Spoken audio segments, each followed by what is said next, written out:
কেউ কথা রাখেনি। ৩৩ বছর কাটল, কেউ কথা রাখেনি। ছেলেবেলায় এক পোষ্টমী তার আগমনী গান হঠাৎ থামিয়ে বলেছিল, শুক্লা দ্বাদশীর দিন অন্তরাটুকু শুনিয়ে যাবে। তারপর কত চন্দ্রভোগ অমাবস্যা চলে গেল, কিন্তু সেই পোষ্টমী আর এলো না। ২৫ বছর প্রতীক্ষায় আছি। মামা বাড়ির মাঝে নাদের আলী বলেছিল, বড় হও দাদা ঠাকুর, তোমাকে আমি ৩ প্রহরের বিল দেখাতে নিয়ে যাব। সেখানে পদ্ম ফুলের মাথায় সাপ আর ভ্রমর খেলা করে। নাদের আলী, আমি আর কত বড় হব? আমার মাথা এই ঘরের ছাদ ফুঁড়ে আকাশ স্পর্শ করলে তারপর তুমি আমায় ৩ প্রহরের বিল দেখাবে?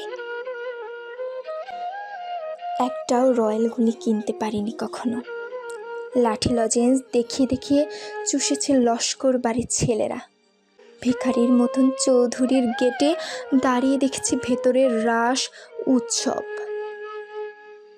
অবিরল রঙের ধারার মধ্যে সুবর্ণ কঙ্কন পরা ফর্সা রমণীরা কত রকম আমোদে হেসেছে, আমার দিকে তারা ফিরেও যায়নি। বাবা আমার কাছে বলেছিলেন, দেখিস একদিন আমরাও। বাবা এখন অন্ধ, আমাদের দেখা হয়নি কিছুই। সেই রয়্যালগুলি, সেই লাঠি লজেন্স, সেই রাস উৎসব আমায় কেউ ফিরিয়ে দেবে না।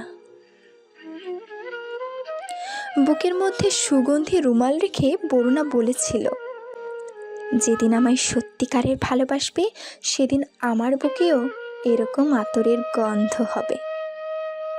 ভালোবাসার জন্য আমি হাতের মুঠোয় প্রাণ নিয়েছি।